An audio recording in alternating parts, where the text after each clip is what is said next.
Now looking at the definition of self-responsibility that's most compatible with 18.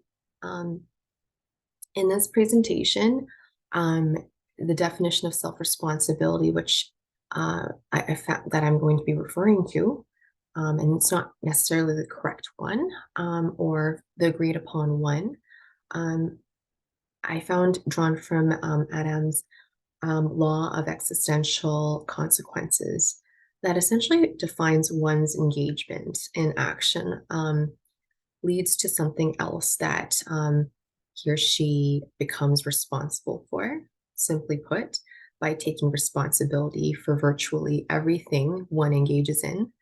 The existential assumption is that self-sabotaging behaviors, for instance, such as in context of counseling, avoidance, absenteeism, addictions, relapsing back into past depressive cycles, for example, are ceased so that one can embrace all life's givens. As we kind of go back to Yalom's givens, for instance, that they will eventually encounter. And so I'll talk about a critique later on in our limitations with this, but I found this most useful extreme measure of self-responsibility that we can refer to.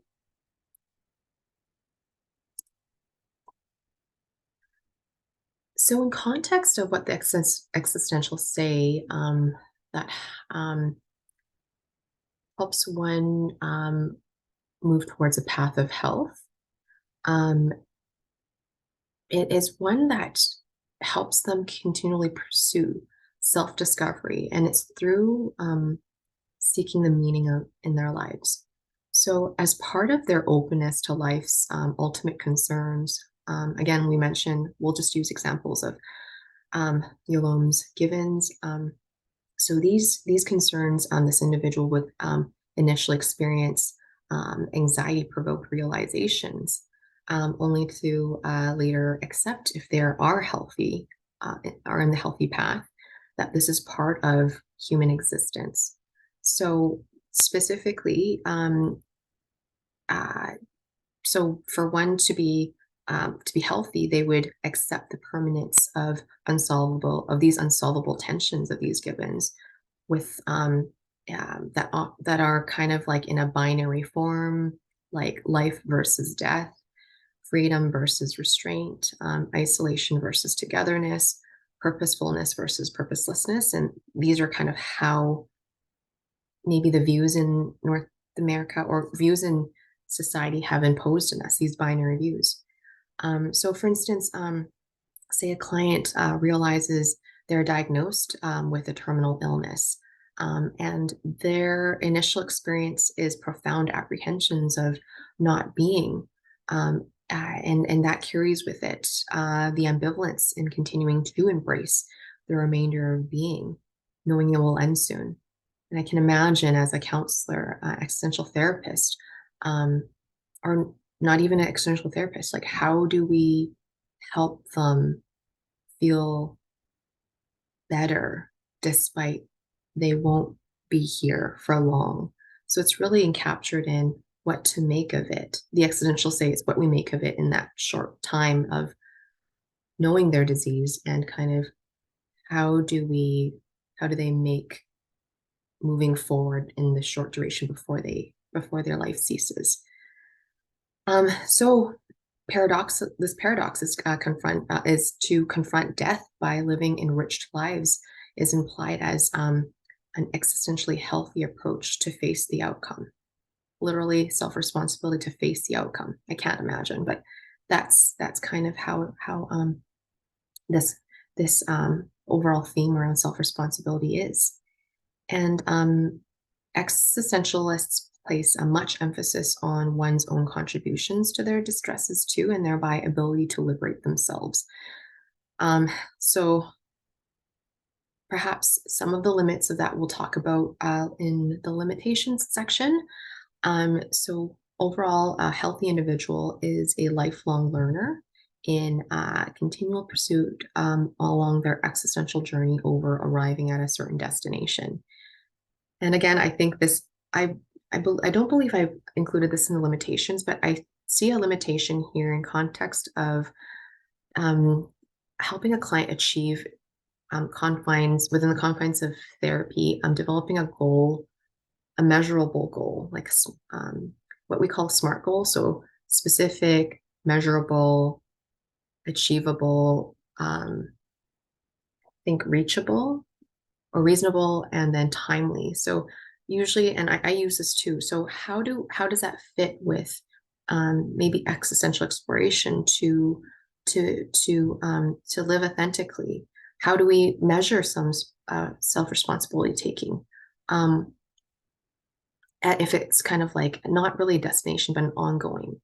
And I'd argue, yeah, there is ways to we can see that they're taking self-responsibility, and it's through perhaps their action as well as, you know, if they're going to say they're going to do something and they do it, yeah, they were being responsible. And then, but beyond what Gomez and Levin and Dostoevsky is saying is that it's not so much about the external reinforcers of me imposing, you know, okay, you said this in counseling, you said you'll do this in homework, and you did it, meaning you're responsible. No, there was a lot of external reinforcements for that. But how do we kind of measure internal self-responsibility? And arguably, we'll get to those three constructs that when the clients start talking about them, like freedom, meaning, and I think what was I forgot.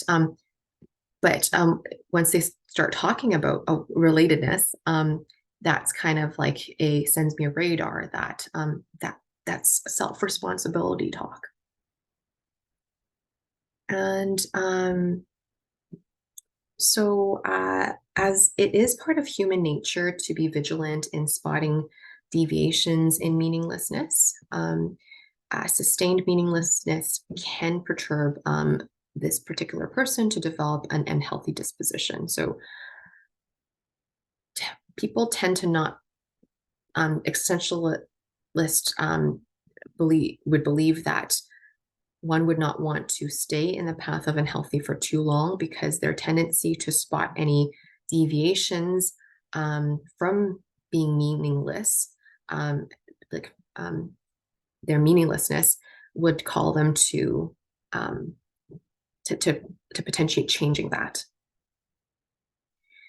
And so on the other spectrum of the path to health is the path to illness.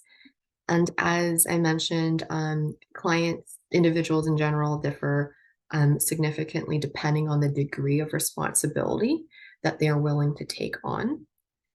So how I would see as an existential therapist that how I see my clients respond to this informs me there might be aspects of, you know, growth areas that needs working on.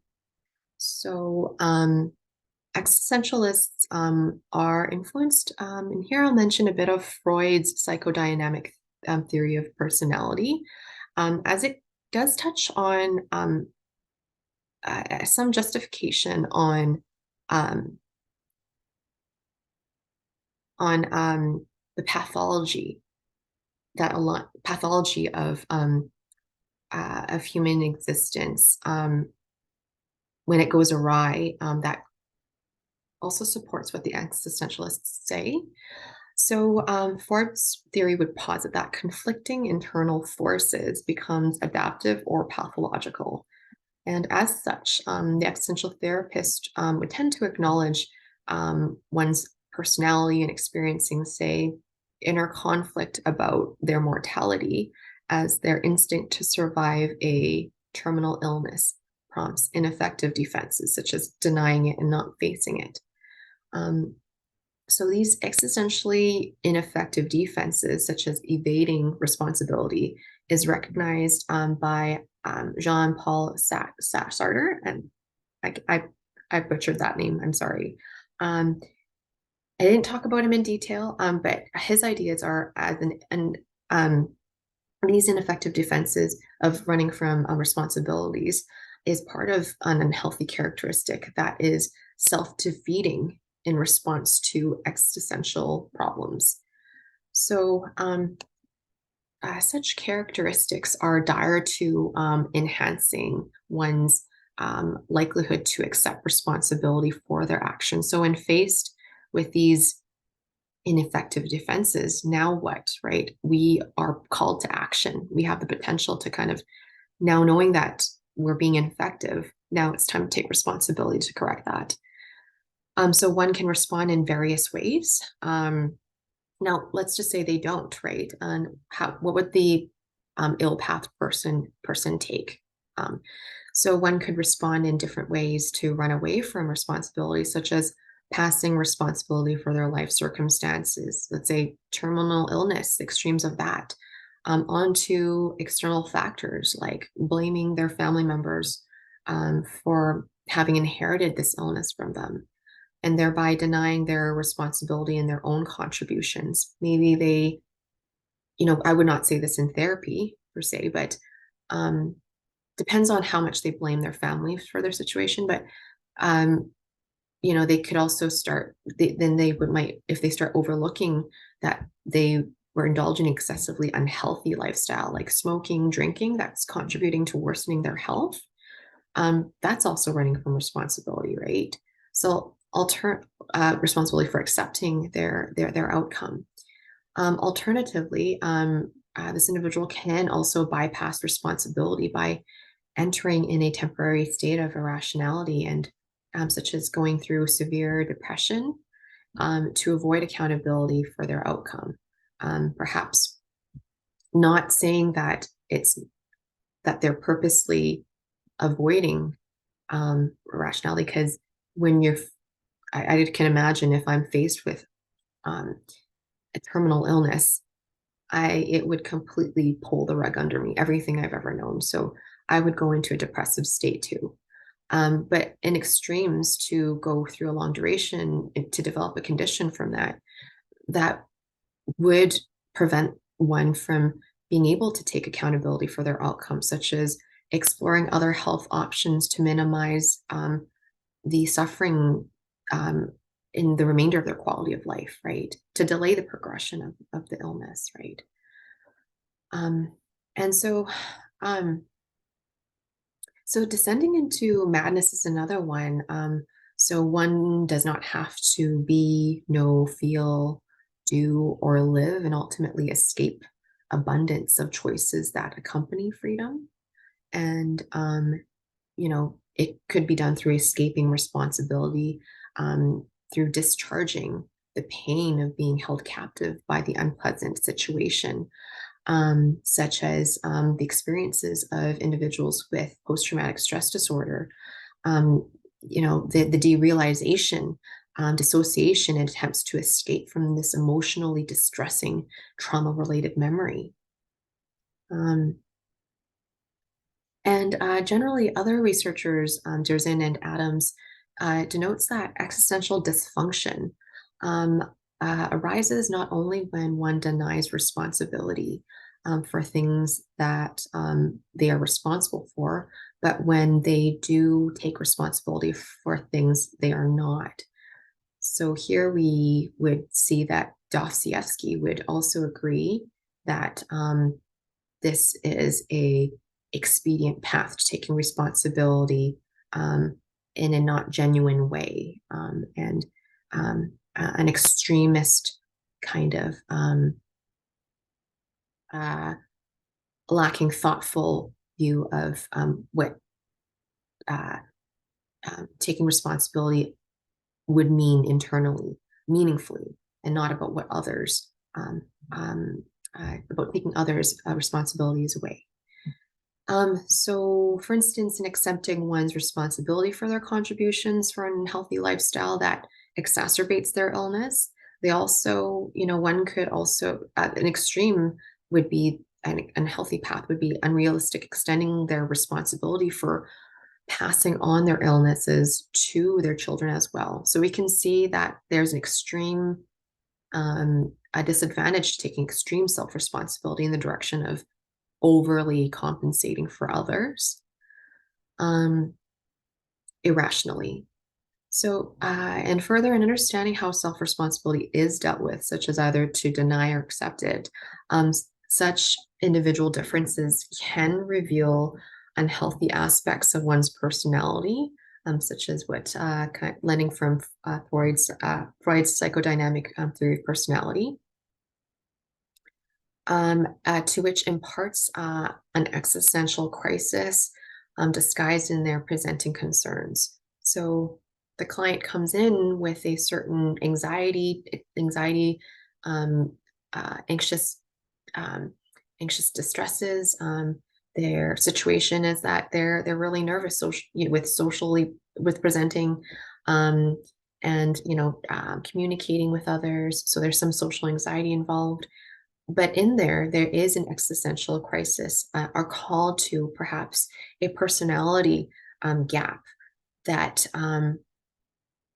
requires them to, if we impose the existential thought, is that you're responsible for kind of facing these crises that you've been avoiding, and it's resulted to a change in your personality disposition.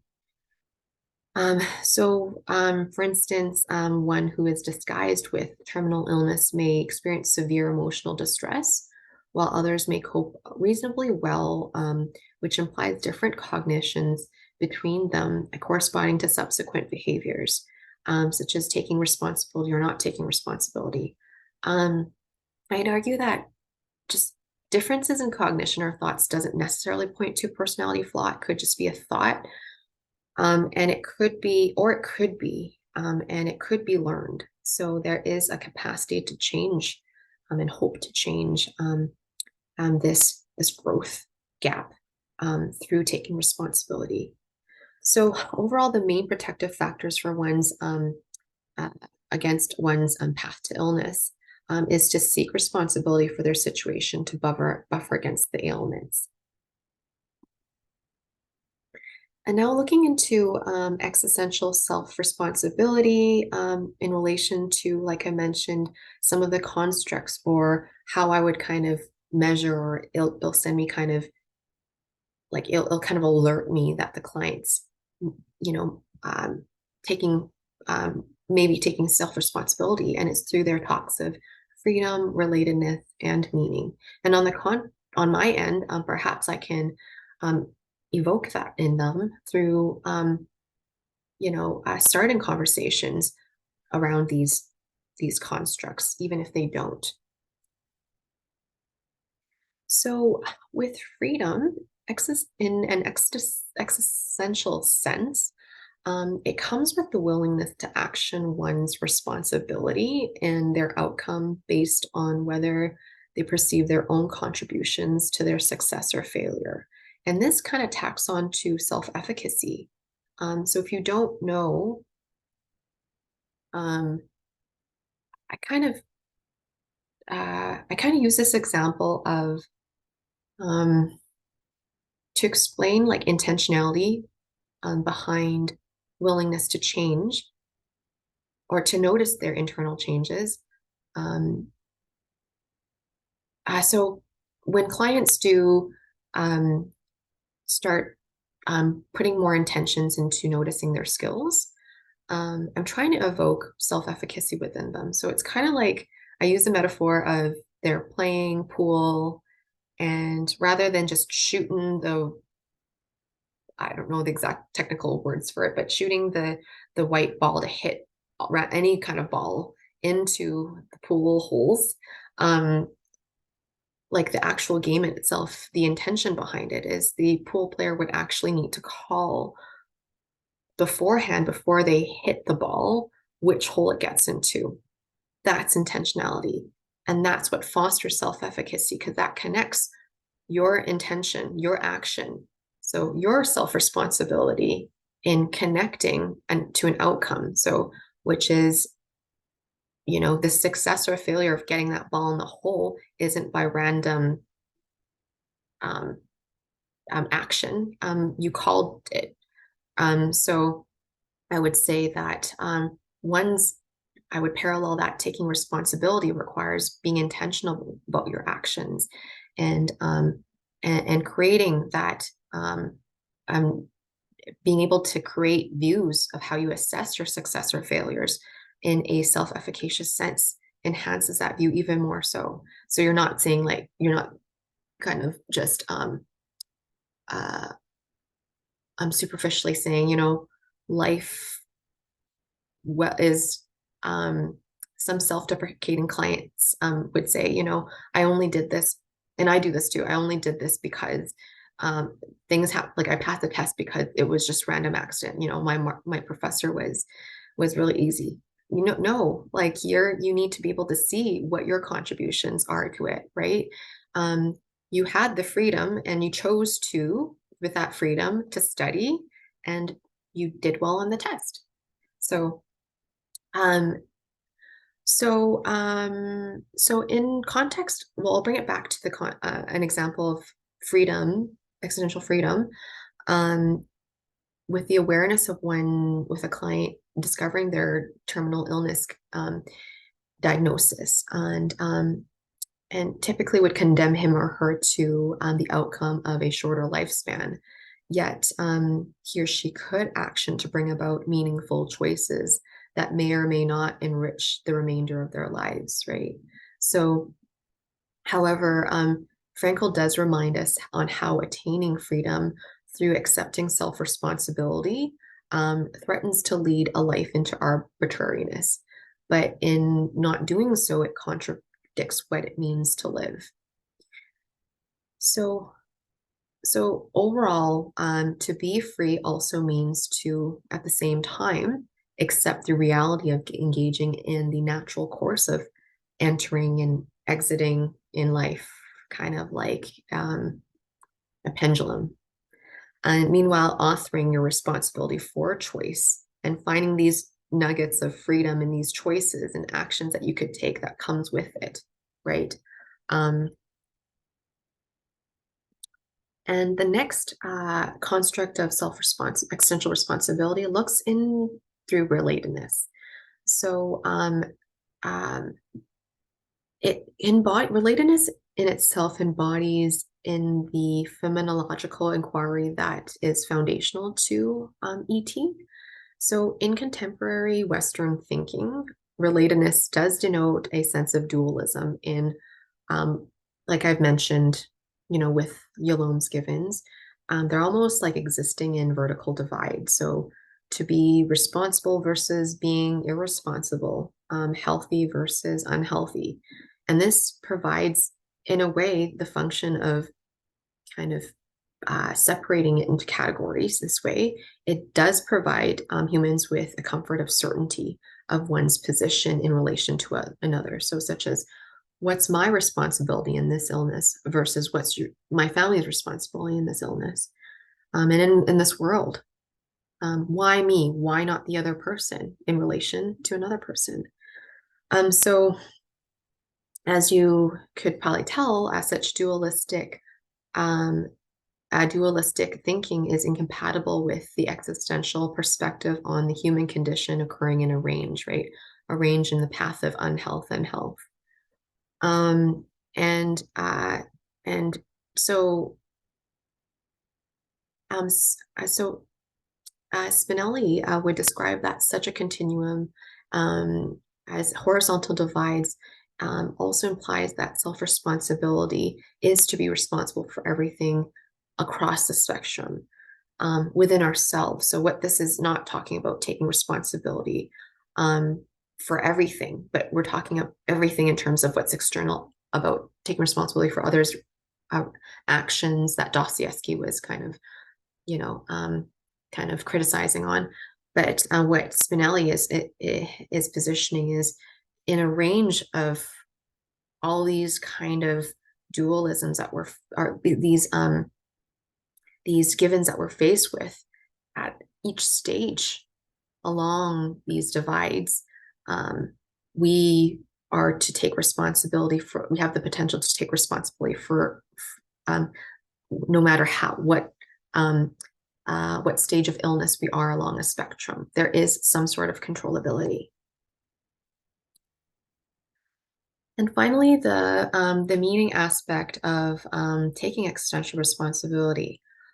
Pursuing a meaningful life is part of one's self-responsibility that Frankel had emphasized that it's innately embedded in our neuropsychological tendency to seek patterns from information we perceive in our environments. And so that's that's kind of been empirically found by Medem and colleagues.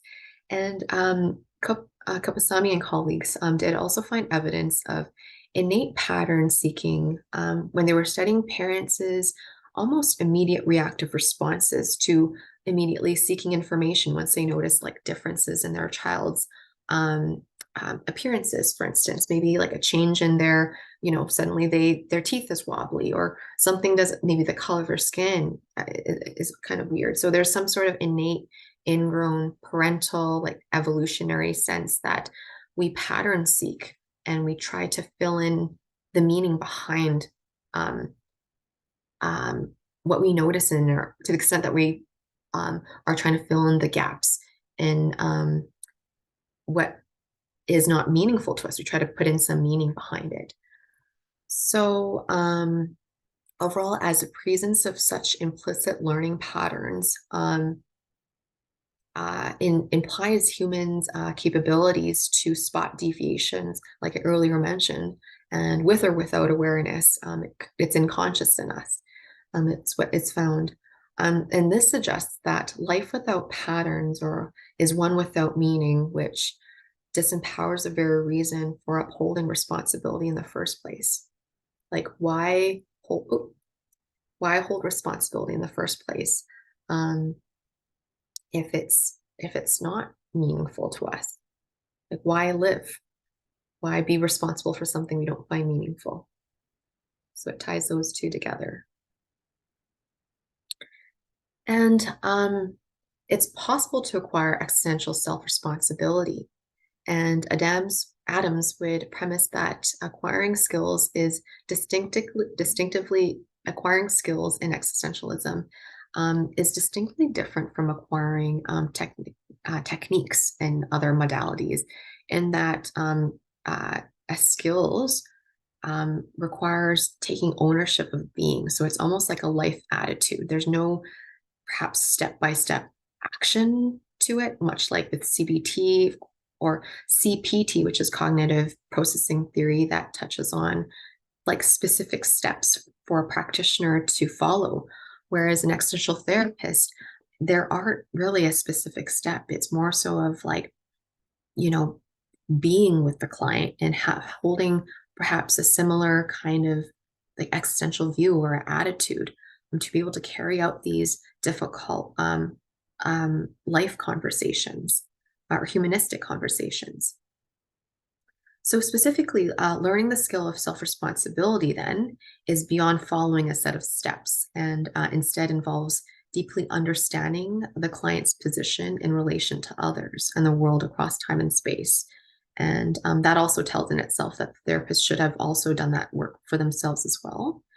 For instance, Voss and other colleagues posited that learning existential related skills, such as gaining self responsibilities in this particular presentation, is part of a skills learning process of adopting an attitude or a worldview that's gradually acquired through time and patience through life as we learn about our positions relative to others. And it in itself enhances the therapeutic relationship and the alliance. So if I tell you that your counselor, you know, has similarly suffered the same way as you, or suffered in general, would you take their advice a little bit more receptive, or you feel they're more of like you would have more of a genuine relationship with them um, if they were to give you kind of um, guide you to say, oh no, it's okay, whatever you're going through, I understand, but we should always not take away from the clients as therapists take away from the client sufferings, but to know that a therapist also had similarly suffered um, helps enhance their credibility. So for instance, I remember when I was seeking counseling myself, a lot of times I kind of complained a lot about motherhood and the struggles with it, but I wasn't quite really sold that my therapist really knew or really gauged me or um, really know how I felt. I think for some reason I felt it was really important to me to kind of, whatever therapy strategies that they or advice they would give me, I didn't take it as deeply because I didn't think they were also a mother. And once she disclosed that she was, it really helped. So just knowing that there's some sort of togetherness in a struggle um, was sufficient of a prerequisite for me to enhance our therapy sessions together. Um, so um, so further understanding how techniques are acquired in comparison to skills, how skills are, can reveal the mechanisms behind how self-responsibility is required. So techniques are a specific set of instructions drawn for the purpose of operationalizing theoretical constructs that Adams would say like maybe overly structure or mechanize to the point of that like relating with say the therapist is way far removed because skills seem to be overpowering the therapy session. So like I mentioned with CPT, it's really technique heavy. There's like 12 step sessions. um it's there's 12 session steps that really comprises of really highly operationalized psychoeducation discussion and prolonged exposure techniques. And in fact, this approach is also positive about this approach is that it could be followed by therapists regardless of their counseling competencies. So, despite their experience, years of experience versus and across their education degrees, PhD or master's, these don't vary the success rate of delivering this treatment because of how structured it is. However, this highly structured CPT formatting can result in overly strict adherence to technicalities, and there's more time constraints, which may portray the therapist as cold and thereby hinders developing a genuine therapeutic relationship. So, whereas engaging in techniques can become a task without attention for committing to human relations, the way that existential skills do. Um, uh, this is where the existential skill of employing their strategies in this sense, guiding clients in innately taking self-responsibility for themselves, is that human connection piece that we can't, there's no specific skills, which makes it difficult to really uh, um, I guess study its outcomes, its treatment outcomes, its impacts. Um, okay, so I'll just